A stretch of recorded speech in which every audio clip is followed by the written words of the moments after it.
Thank you so much for joining us today. My name is Ann Albert. I am the Klatt Family Director for Public Programs here at the Herbert D. Katz Center for Advanced Judaic Studies at the University of Pennsylvania.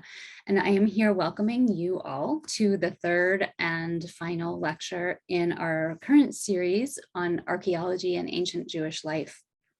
As you probably already know, since you're here, this is a series that the Katz Center has been presenting over the course of this semester, this spring, in partnership with the Penn Museum. And it has really been a wonderful way of connecting two institutions that both have really storied pasts in their respective fields, in Philadelphia and at Penn. But we too often just exist on opposite sides of the city from each other. So it has also been an exciting way of connecting people who are interested in the Jewish past with all of the museum's incredible resources in this area. So last month we heard from Professor Simcha Gross about the sort of wild world of Aramaic incantation bowls, of which the museum has a large collection.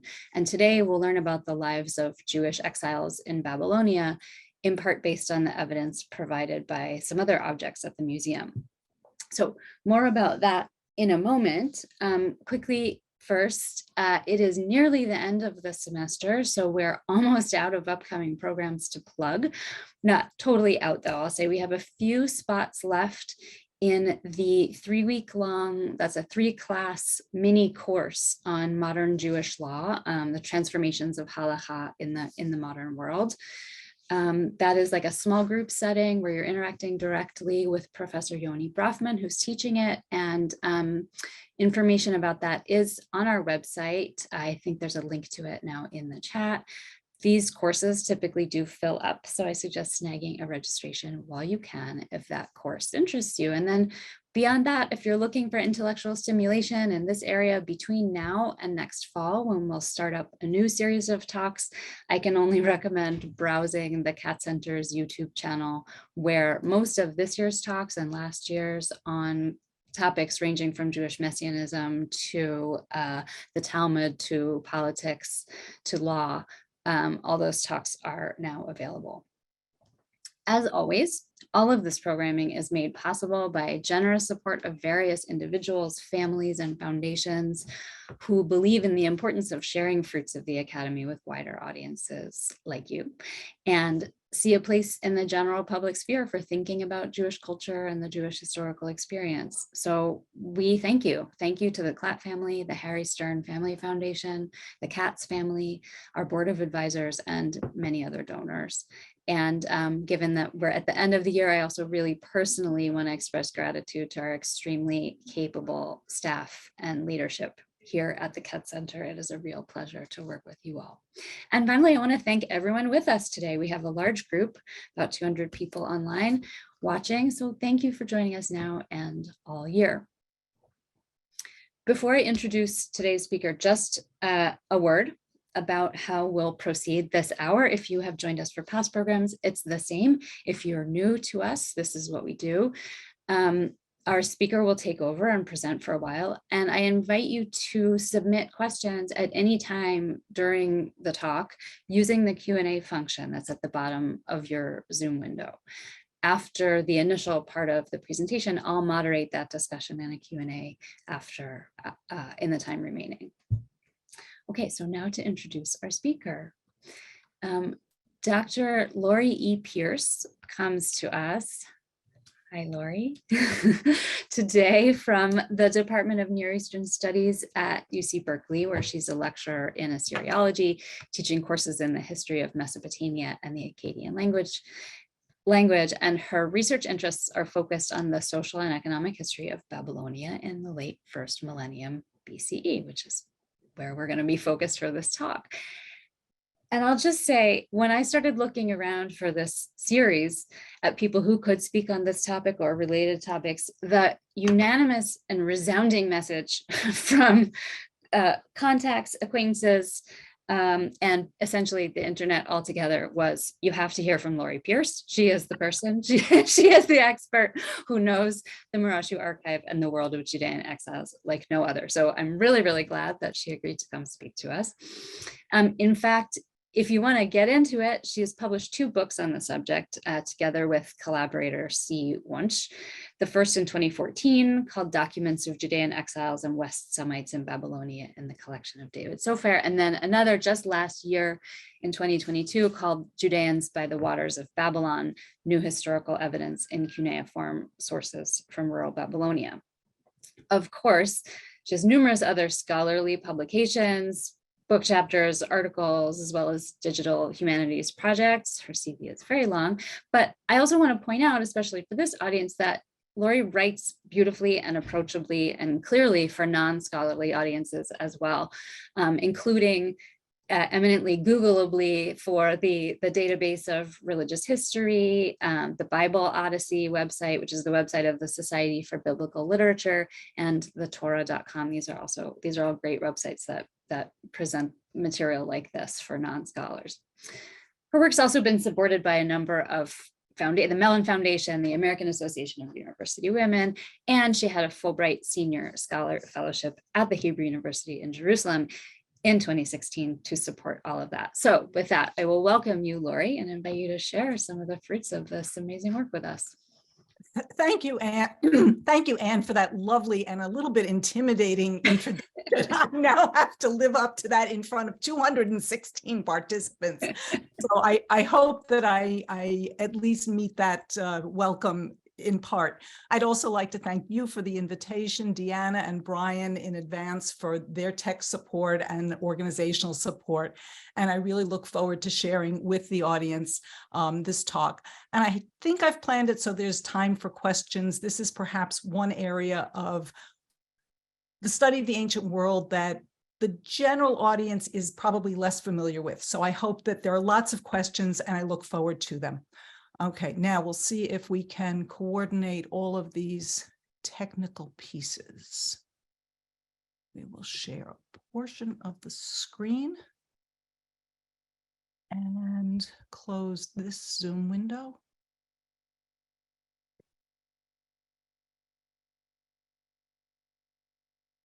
And are we set? You're great. Thank you. Let me just move the gallery window so that I can actually read my presenter's notes. Okay. Terrific. It's really a great pleasure to join the extended Cat Center community. The University Museum, as you all know, is a treasure trove of archaeological holdings. Just over a week ago, Jews completed the celebration of Passover, a commemoration of Israel's release from slavery in Egypt. The biblical text also describes another episode in Jewish history, the Babylonian exile, as a period of enslavement and ultimate redemption. Among the many departments of the University Museum is the Babylonian section, which houses roughly 30,000 pieces of clay inscribed in a writing system called cuneiform, including this object on this slide. As far as clay tablets go, this one is rather good-looking. But as a category of artifacts, the historical and intellectual value of clay tablets lies not in their aesthetics, but rather in their textual content. A brief introductory comment about cuneiform, just to set the context. The term itself means wedge-shaped and refers to the appearance of the strokes impressed on clay tablets with reed styli. At the end of the 4th millennium, roughly around 3300 to 3200, writing appears in Mesopotamia, the region of the Middle East that corresponds to modern Iraq. The cuneiform system was first employed to write the Sumerian language and was soon adapted to write Akkadian, a Semitic language and distant relative of Hebrew and Aramaic. As you can see from the map, cuneiform writing spread throughout the region and was used to write a small number of different languages. Cuneiform was also written on objects of a variety of shapes, sizes, and materials. One of the remarkable things is that all of these media, unlike the perishable supports typically used for the writing of alphabetic languages, such as Hebrew or Aramaic, survive, even or especially when cities were destroyed. The result is that scholars who study ancient Mesopotamia have over 500,000 sources known to them in museums and libraries around the world. How many more remain in the ground waiting excavation is unknown.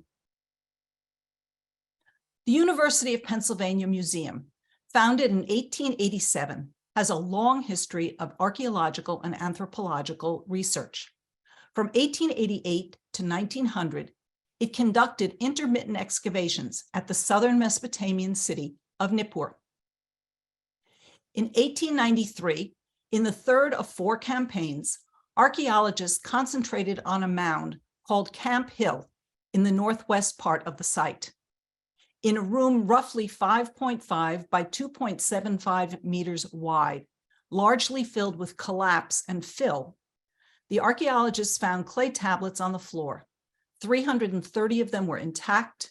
There were 400 damaged or fragmentary, and about 20 small clay tags impressed with seal impressions. John Hayes, then director of the excavation, sent the tablets to Istanbul in accordance with the requirements of the excavation permits issued to lands under Ottoman rule. In 1894, Penn professor Hermann Hilprecht examined the text in Istanbul and in 1898 published his identification of them as the late Babylonian archive of a business house run by the Murashu family of Nippur.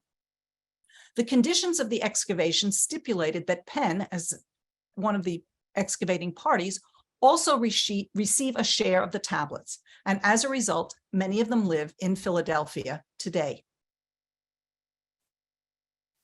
The Murashu archive consists of some 700 tablets written in the years 454 to 405 BCE, during the reigns of the Persian kings Artaxerxes I and Darius II.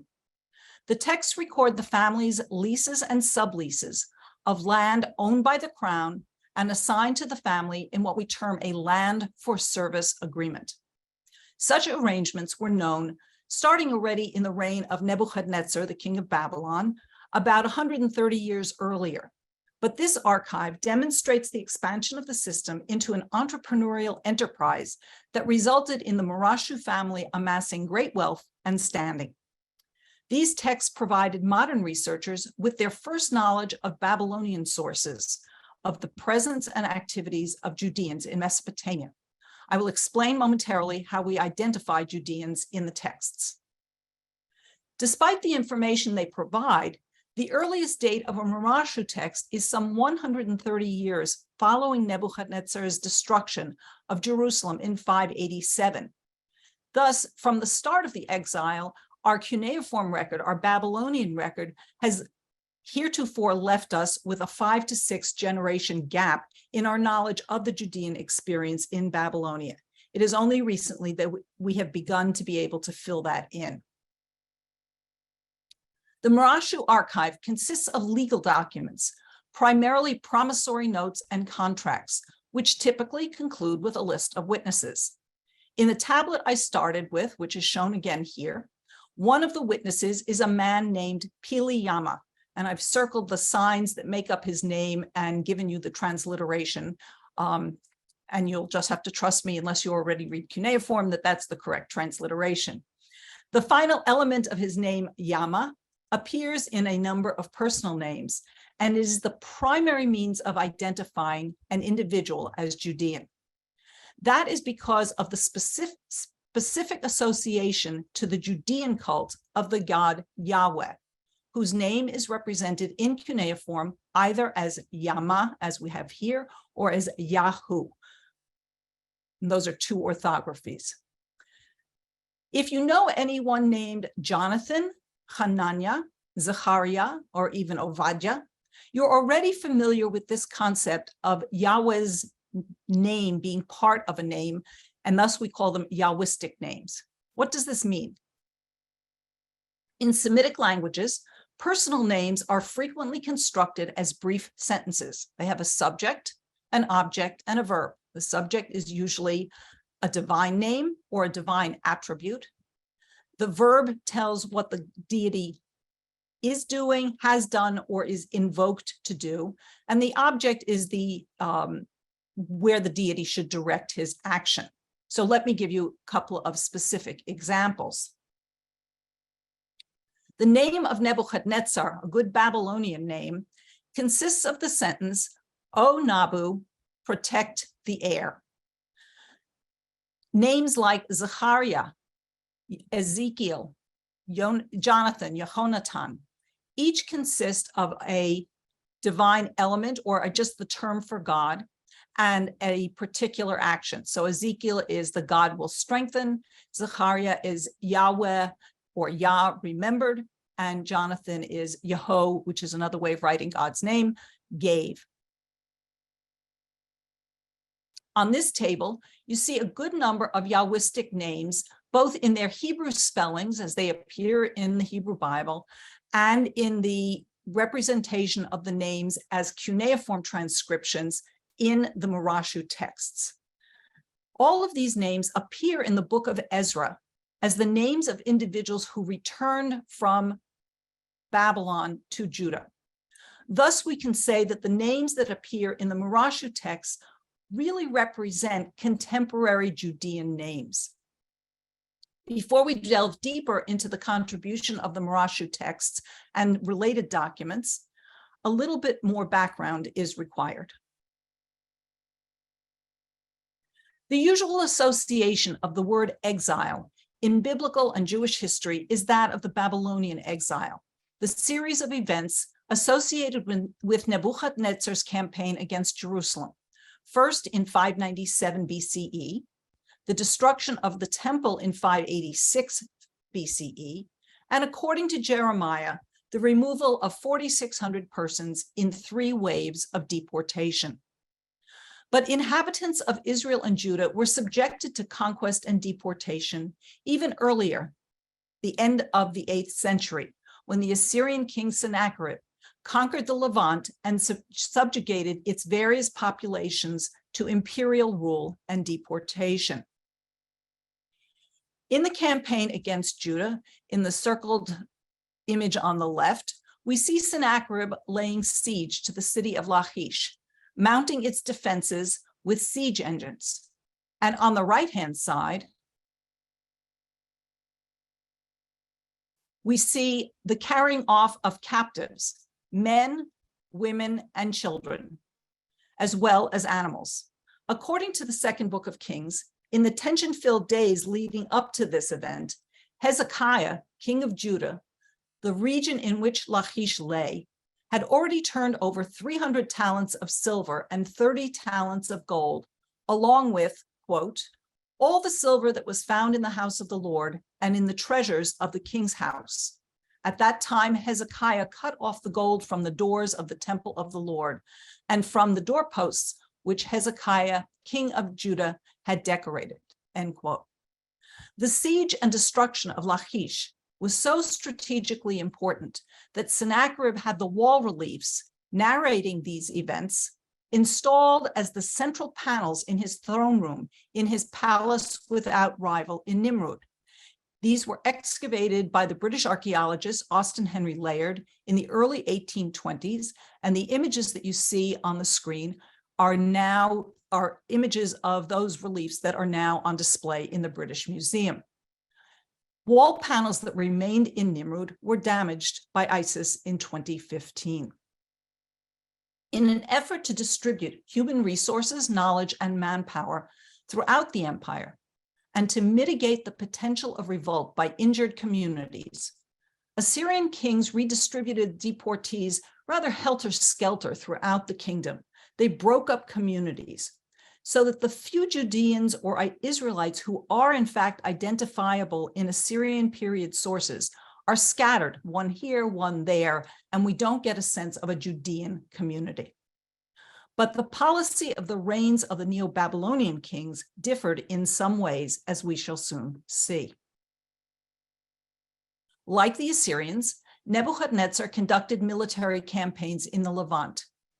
besieging and or destroying Tyre, Sidon, Gaza, Ashkelon, and of particular interest here, Jerusalem. According to 2 Kings, and again I quote, "And Jehoiachin the king of Judah went out to the king of Babylon, he and his mother and his servants and his princes and his officers. And the king of Babylon took him in the 8th year of his reign. And he carried out all the treasures of the house of the Lord and the treasures of the king's house. And he carried away all Jerusalem, all the princes, and all the mighty men of valor, even 10,000 captives, and all the craftsmen and the smiths, none remained, save the poorest sort of people of the land." This event assumes a central role in the writing of biblical history and the development of the Jewish people. Its emotional or psychological impact is reflected in the very well-known words of Psalm 137. "By the waters of Babylon, there we sat down. We wept when we remembered Zion. Upon the willows in the midst, we hung up our harps. For there they that led us captive asked us words of song, and our tormentors asked us of mirth. Sing us one of the songs of Zion. How shall we sing the Lord's song in a foreign land? If I forget thee, O Jerusalem, let my right hand forget her cunning. Let my tongue cleave to the roof of my mouth, if I remember thee not, if I set not Jerusalem above my greatest joy." The prophet Jeremiah, himself a resident in Babylonia, recognizes the long-term impact of the event of the exile and tells his fellow deportees, "Build houses and dwell in them, plant gardens, eat their fruit, take wives, have sons and daughters, take wives for your sons and give your daughters to husbands, that they may bear sons and daughters. Multiply there and be not diminished, and seek the peace of the city to which I have caused you to be carried away captive, and pray unto the Lord for it, for in its peace shall you have peace."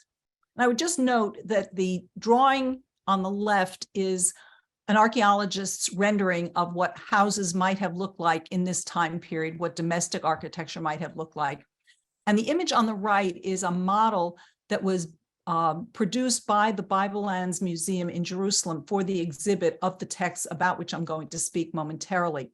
And I think it does a good job, not of giving you detail of the inside, but to show you the proximity of the houses in the lower right of the slide of that image to the irrigation canals indicated by the wavy lines running sort of midway through the slide, and the various palm orchards and gardens on the far side of the canal.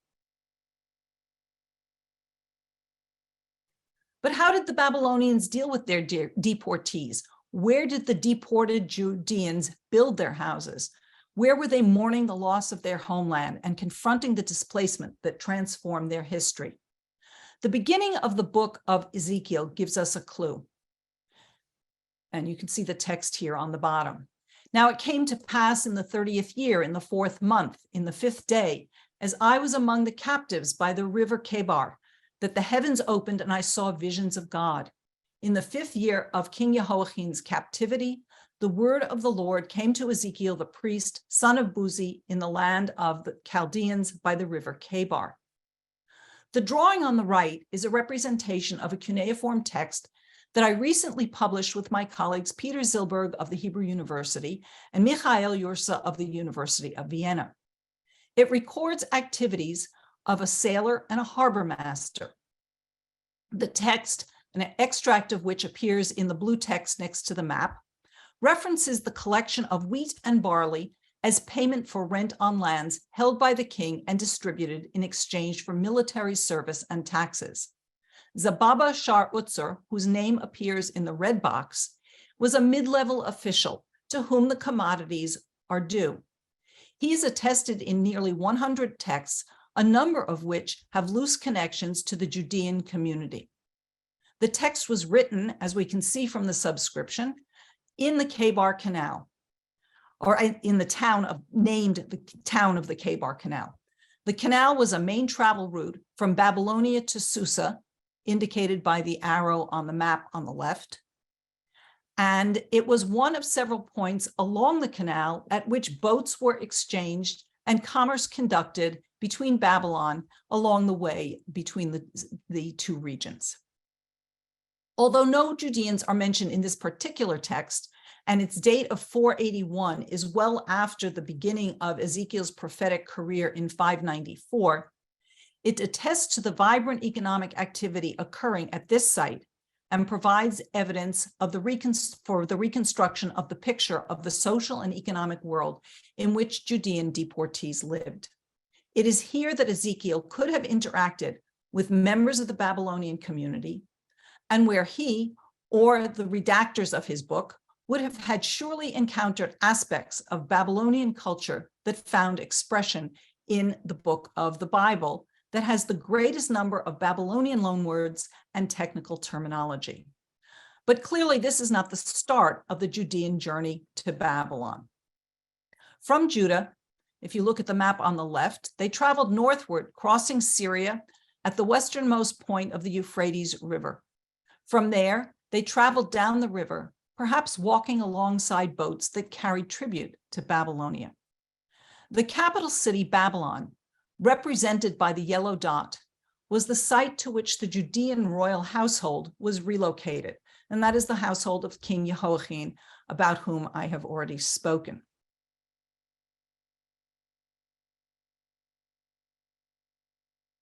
According to the biblical account, members of the royal household were taken to Babylon and imprisoned. So another passage that is relevant from the Bible. It came to pass in the 37th year of the captivity of Jehoiachin, king of Judah, that Evil-Merodach, king of Babylon, in the first year of his reign, did lift up Jehoiachin out of prison. He spoke kindly to him and set his throne above the throne of the kings that were with him in Babylon. And he changed his prison garment and did eat bread before him continually all the days of his life. Unfortunately, statements about the events surrounding the exile, its beginning, its initiation in Babylonia, are so limited in the Babylonian sources themselves that here we can consider all of the preserved explicit historical evidence for this event. You've got it all on the slide in front of you. On the left is one of a small group of texts that lists by places of origin, royalty and members of royal households that were deported.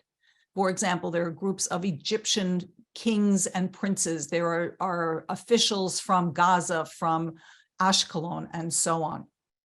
But there's no indication in these texts of their having been imprisoned. The texts do, however, record deportees who were receiving rations, just as the biblical text suggests that Jehoiachin received. It is notable that among the few individuals mentioned by name in this ration list is Jehoiachin, the king of Judah, and without naming them, mention of 5 of his sons. The relatively large size of the portions that he is given in this text supports the biblical narrative that the Babylonian king, who we know from the Bible as Evil-Merodach, or I should say from representations of the Hebrew as Evil-Merodach, his Babylonian name was actually Amel-Marduk, meaning man of Marduk. The large size of the portions favored Jehoiachin, but the text gives us no indication of what Jehoiachin did in exile. The lack of specifics about Jehoiachin is in keeping with the nature of Babylonian historiographic record keeping in general. For example, in the middle text on the slide is a chronicle, a genre of historiographic writing in which kings commission the recording of the sequence and details of their major accomplishments in military actions and in building and restoring temples and palaces. The style of the text was terse. The brief passage quoted here is the only notice of the capture of Jerusalem and its king in the Mesopotamian records. And I think I'm always struck by this because of the importance of this event in the biblical record. And you now see the entire reference to it in the Babylonian record. In the 7th year, in the month of Kislev, the king of Akkad mustered his army and marched to Hatti. He encamped against the city of Judah, that is to say Jerusalem, and on the 2nd day of the month of Adar, he captured the city and seized its king. Finally, the small administrative text on the right, it measures only about 1.5 inches wide, includes the name of Nabu-Sharusu-Ukin, whose Babylonian name is rendered Nabu-Sar-Sekim in Jeremiah.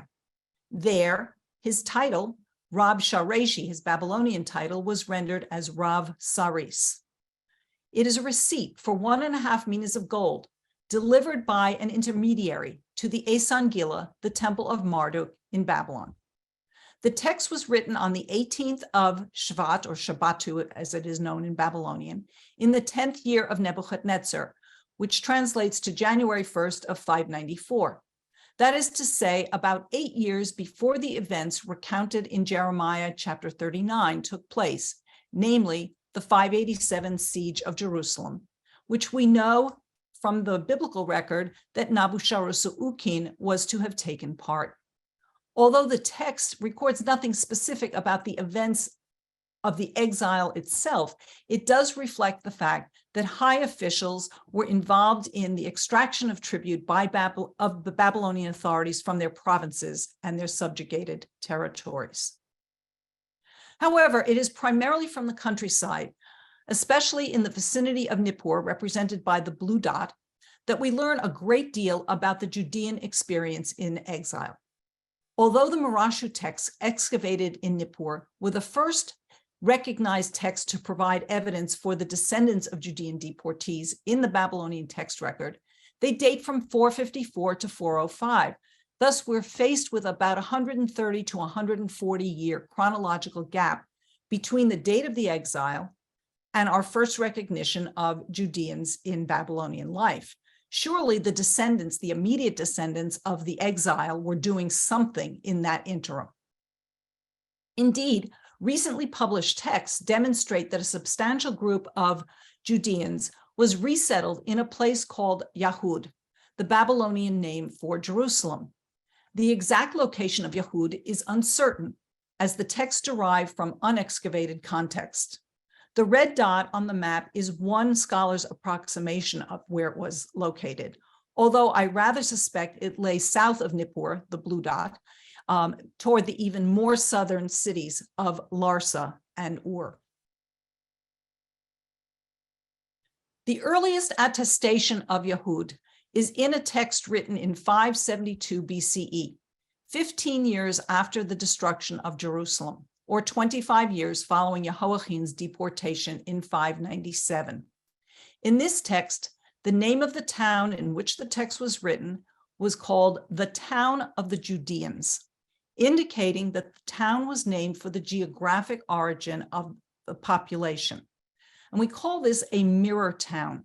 The Babylonians established many such mirror towns in the Nippur region, among them Gaza, Ashkelon, and Tyre, toponyms that you recognize as Levantine coastal cities.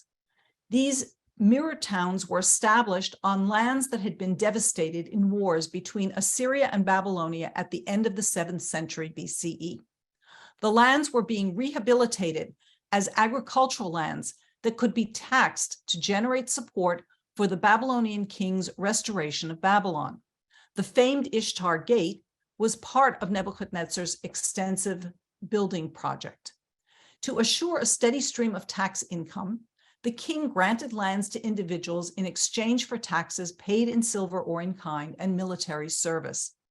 This military service obligation is evident in the designation of these lands as Beit Kashti, that is to say, bow lands, bow houses, bow estates, reflecting the weapons that archers carried. Entrepreneurial individuals and families, such as the Murashu, subleased portions of their land to others, extracting from them their own obligations as well as profiting from any surplus. The second earliest text from Yahud confirms that a Judean was himself a recipient and holder of such bowland, showing that members of this population, of this exiled population, like populations of other groups, were integrated into the empire's socioeconomic practices. It is possible to reconstruct the activities of several families, but I focus on one here today, who were living in Yahud in the countryside around Nippur. We are able to identify families in Babylonian texts because the scribes followed an individual's name with his father's name. This is not an unfamiliar practice to those of you who know the traditional practice in Jewish culture of saying so-and-so ben so-and-so. For example, we know of a certain Rapayama, son of Samakyama. We have a few records in which Rapayama is a principal, a main actor.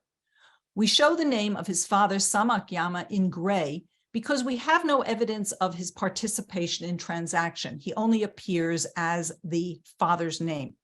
Yet the evidence of his existence enables us to reconstruct a more complete history of the family and the community in which it interacts. For example, the dates of Rapayama's appearance as an active participant in the business transactions suggest that Samakyama died at the very end of Nebuchadnezzar's reign, and possibly that he was himself a child deported from Judah. The dossier tells us about the family's fortunes in agricultural work. Each of Rapayama's five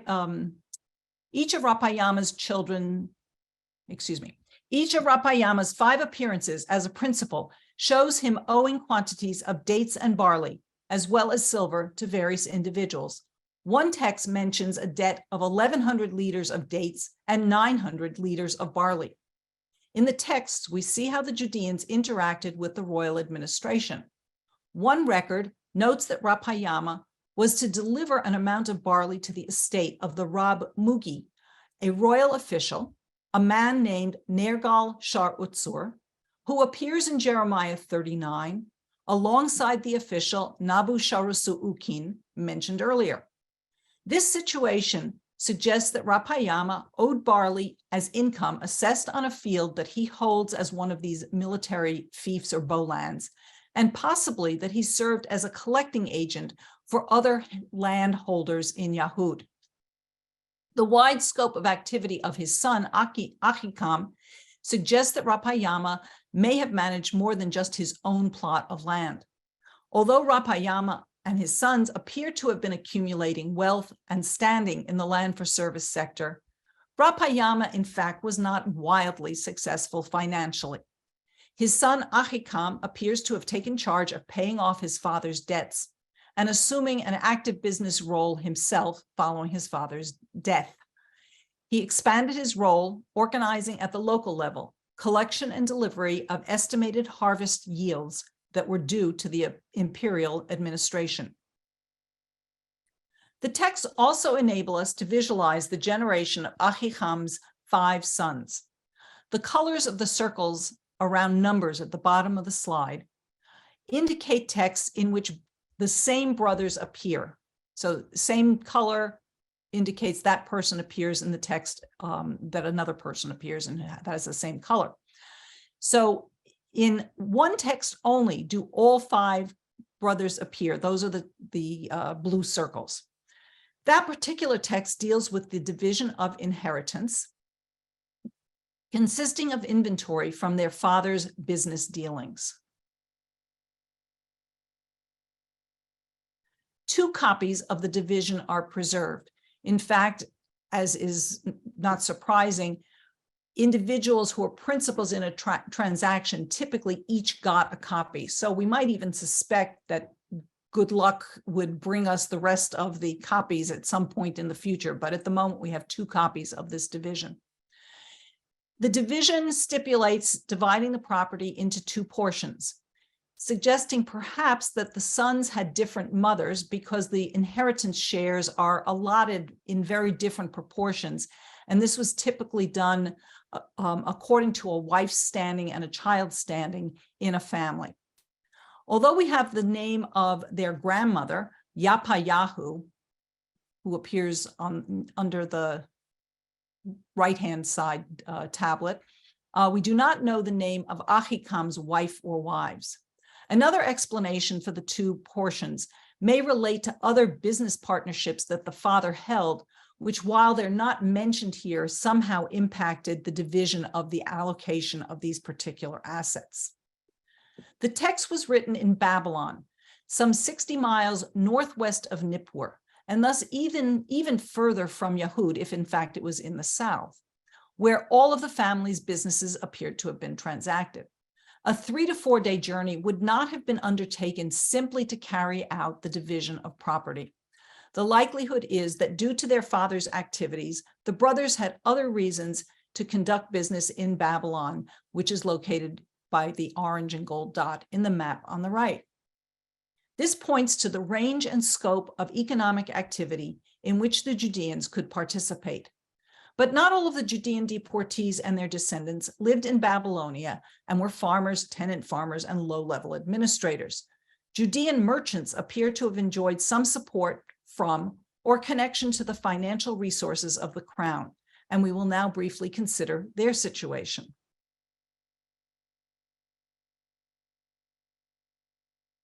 You may recall this administrative text in which a high Babylonian official sends his messenger off to Babylon with an amount of gold. It was written in Sippar, the top circle on the map, a short distance north of Babylon. A number of texts from Sippar preserve the names of Judeans, establishing that not all of them were settled further south in Nippur or its environs. These Sippar texts post-date the earliest texts from Yahud, but only by a few years, and thus illustrate the very rapid integration of Judeans into the merchant class. A group of 6 texts enables us to reconstruct the family tree of the family of Arich, whose name is not Yahwistic, but West Semitic. At least it's related to the linguistic environment of the Judean names and other Aramaic names in the area.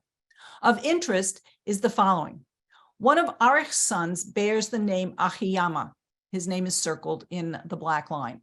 This is the only unambiguously Yahwistic name in the family. And the specificity of the association of Yahweh with the Judean cult provides assurance, and this is the only assurance in this whole family tree, that this is unambiguously a Judean family, recently deported or first-generation descendants of the deportees. 2 of the sons of Arich bear the title Tamkar Shari, which means royal merchant. It is not entirely clear that royal merchants engaged in activities that differed from those of plain merchants, but the quantities of precious metals that appear in the texts that royal merchants are involved in suggest they were either handling or moving capital from the crown. Individuals bearing Yahwistic names and the title royal merchant appear among Babylonian witnesses to contracts effected in Susa, far to the east, one of the Persian capitals. Given the peripatetic nature of mercantile activity, it is understandable that Judean merchants made their way to Susa, and that the status of some as royal merchants enabled them to participate as witnesses to transactions carried out by Babylonians in that city. Also of interest for the process of integration into the social milieu is the marriage document of Kashaya, daughter of Amoshe and Gudaditu. In the 5th year of Cyrus's reign, she married a certain Guzanu, son of Kiribati of the Miller clan. According to the book of Ezra, Cyrus promulgated his edict of return to Jerusalem in his 1st year. So Kashaya's family was one that chose to remain in Babylonia. In addition to the fact that 2 uncles were royal merchants, the marriage document and family tree gives us further evidence of the acculturation of the family. The first is the linguistic background of the names. Every name on this slide, except for certainly of Kashaya's generation and her uncle Marduka and her uncle Basia, are all Babylonian names, but particularly interesting is that of Kashaya. Her name is the same as a daughter of the king Nebuchadnezzar, and her parents may have given her this name as an outward expression of their affinity for the Babylonian royal household. Even more indicative of the rising status of the family is details of the marriage contract itself. Kashaya is to be wed to Guzanu, son of Kiribati, descendant of Araru. The name Araru means miller, and it is a family or clan name borne by members of Babylonian elite who held traditional privileges associated with the performance of cult duties. In Babylonia, holders of these privileges married within the circle of prebend holders, with brides from lower classes marrying up to the upper levels. As daughters from the lower class were married up, the available supply of brides was reduced.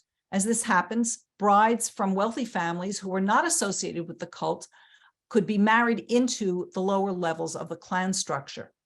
In her case, she married into this Miller clan, and this marriage contract contains some further points of contact and attitudes towards marriage between members of varying classes. I can go into more details about this if there's time during the questions, but the points of interest are that this marriage contract includes this phrase, if she is infidel, she will die by the iron dagger. And this is only included in marriage contracts of women who do not belong to the urban elite. So what we have been seeing so far is that while the Judeans were shedding their tears of due to the displacement and exile, they were also sowing the seeds of a revitalized community and of the possibility for prosperity. And the texts that we have at our disposal show us their interactions in very Babylonian text forms. They're written by Babylonian scribes. The Judeans are working in the Babylonian social and economic idiom. We see the deportees, and I'm focusing on the Judeans, in settlements of distinct ethnic background. We see them in a variety of locations in various professions, and that we see Judeans climbing the administrative ladder to low levels and entrepreneurial activity at various stages. To conclude, I'll circle back to the Marashu archive with which I began. The text I show here doesn't in and of itself add anything substantive to the picture of the Judeans in Babylonia during and following the exile, but it is a Marashu text, and it is housed in the collection of the Phoebe Hearst Museum of Anthropology at the University of California, Berkeley, which I think is a nice way of continuing the link between Berkeley and the Penn Museum collections. And it may serve as a reminder of the active collaboration of our two faculties of cuneiform studies. It has been my distinct pleasure to take the pen tablet today as jumping off for my talk and to share with you evidence for the early history of Judeans in Babylonia in the exile and beyond. And I believe we still have a few minutes for questions, and I will be happy to entertain them and turn the mic back to Anne, who will moderate the discussion. Thank you. Thank you so much, Laurie. If you would stop your share, if you don't mind, then we'll be able to see each other a little bit better. I am sure that the audience feels the same way that I do, that it's just amazing to be able to reconstruct so much and so much detail about individuals' lives from so long ago and based on these, what seem to me totally indecipherable, just pieces of clay. So totally amazing. We do have a number of questions already in. I want to start actually by asking you something that several people have wanted to know more about, which is, do we know anything from these artifacts about the religious identities or practices of Judean exiles? What do we know about what they were doing? And also there's an additional layer of that question that has to do with whether there are elements of Babylonian religious culture that then infuse Jewish tradition and come back in. Okay, so it's a great question. I think it's the first question I'm always asked. So, and it's in a word, no, but I can give a little bit more background to that. So these are business documents, and these are documents of people working in a community run by Babylonian and their Persian successor administrators and imperial organization, and they're written in cuneiform. They're written strictly according to very boilerplate, almost boilerplate models that we see for contracts and promissory notes. And so the Babylonians themselves are not really interested in what the Judeans are doing in the privacy of their own homes. That said, we can think about ways that we might be able to discern indications of Jewish practice. And perhaps the most recurring Jewish event is the weekly Shabbat. And of course, the injunction not to work on Shabbat. So it is possible to reconstruct calendar correlations between the calendar and find out what days of the week we are looking at. And I won't go into how we do that. But it seems that this Jewish community was, in fact, conducting business on Shabbat. However, in the Jewish community on the island of Elephantine in Egypt, which is roughly contemporaneous, a little bit later, we see that they're not following, they're following the injunction not to work on Shabbat. So we have to deduce Shabbat observance by a very roundabout way. That said, we have no idea, are they lighting candles? Are they not lighting, that kind of thing. So it's all very inferential. The other piece of religious affiliation or religious identification comes from the names themselves. And in the family that I showed at the end, we see that one family member retains a very clearly marked Judean name, and everybody else has a Babylonian name. And we can understand from many immigrant experiences that you try to fit in.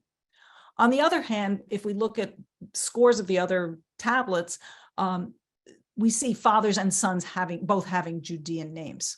So it's a little bit, and the evidence is patchy. I mean, we're dealing with about 50 texts from Yehud itself over a 100-year period. So we're not talking about a really dense data set. You might give the same or a similar answer to the following question, but another question about the lives of, or what we can know about the lives of these exiles, is about the houses and the town that you just showed us briefly an image of the houses. Do we know much more than that image about what the housing structures were like? Were these Judean exiles primarily living only in a neighborhood with other Judean exiles in Judah, in the mirror town? What else? No, do we know? we don't. Unfortunately, the texts were not excavated. They are from the antiquities market. We also know that this was a very little town.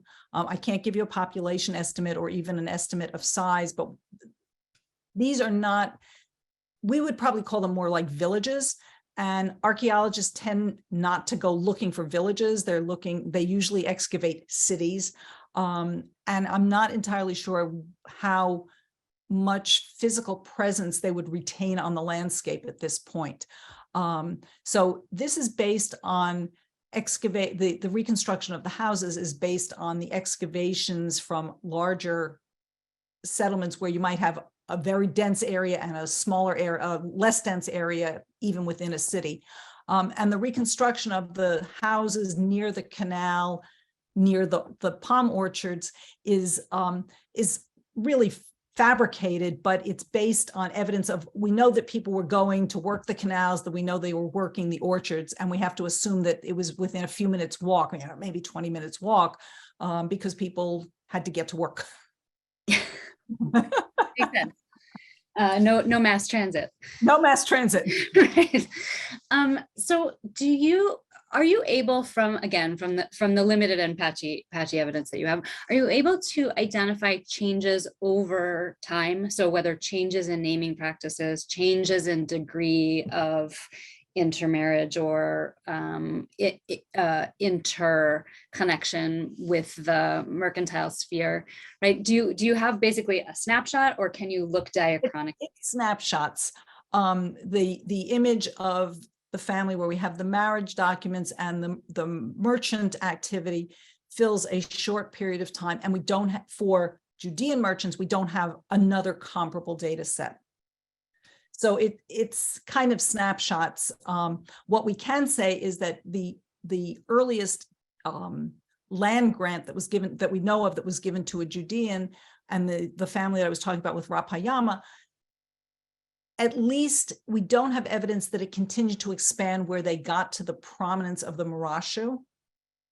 They don't move wholesale, at least we don't know yet that they've moved, say, to a Nippur or another city and kept that kind of entrepreneurship going.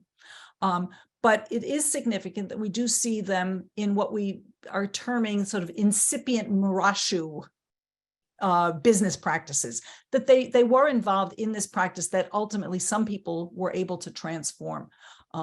Perhaps further excavations will turn up a community of Judeans in a major city. Okay, fantastic. There are a lot of very detailed questions about language and language interactions, and I think we probably don't have time to engage most of them in detail, but I'll take one example. One person is asking about the names of the months, that it sounded as though the Babylonian month names are the ones that we're now familiar with from the Hebrew calendar. And can you sort of explain that situation? Yeah, so in a way that kind of fits in with the Ezekiel material that I was alluding to. The community is living in Babylonia and they pick up Babylonian terms. So the names are very much adopted from the Babylonian calendar. The order is the same. The Assyrian month names have some slight differences, but the Babylonian names, they may sound a little different because of slight differences in the way the languages expressed consonants, but basically they're all the same. And then just to tie it back to Ezekiel, this book of the Bible has, as I mentioned, the most number of Babylonian words incorporated into the Hebrew. So we actually see that there's a lot of cultural interaction and a lot of intellectual activity going on. That gets a little bit more speculative in terms of how it happened, and we can't document, A gave this word to B that gave it to C, but we at least know that there's a cultural environment where that's happening. So that actually circles back a little bit to one of the earlier questions about what these exiles might have brought back with them into Jewish tradition from this experience as exiles, right? If not cultic, practices or behaviors that we might not know about, at least definitely some elements of absolutely. So great. And then along those lines, another thing that many people are asking is about, do we know how many returned to Judea or stayed away, or I think there's an impression that a number of people may have been successful, happy, uninterested in uprooting and returning. And I just wonder if sources from this time or later give us any sense of what the fate of again, it's really hard to tell. I mean, we can't trace the lineage of these early exiles and their descendants into the rabbinic period where the Babylonian Talmud becomes the sine qua non for Jewish law and lore. But there has to have been enough of a community to support Jewish life in whatever shape it was in, even if there was yet later influxes from elsewhere to build the rabbinic academies at Sura and Pumbedita. We have no idea of how many actually went back. I mean, if you go into the books of Ezra and Nehemiah, you can get long lists of all the people who return. You get discussion there of what the problem is with having taken foreign wives by the people who remained in Judah. But again, we have no indication of how many people were actually in Babylonia, even at this early, Judeans at this earliest point. So there's lots of discussion, and there's discussion both from the archaeological and Near Eastern historical side, as well as the biblical scholars. I wouldn't say it's antagonistic, but everybody's sort of like throwing numbers around, and it's good educated guesses. Got it. That's really helpful. I want to say we still have so many questions that we're going to just have to leave unanswered. I'm very, very grateful to all the people who submitted them, and I'm very grateful to you, Laurie. This was really illuminating for me, and I'm sure for everyone with us. It's been a real pleasure listening to you. It's been great to visit with you, and thank you again for the invitation. And I look forward to seeing people in Philadelphia one day soon. Definitely, please come join us at the Cat Center. We'd be so happy to have you. Thanks. Yeah, and I'll thank everybody for being here with us and look forward to seeing you back here again and programming in the fall. Thanks, everyone.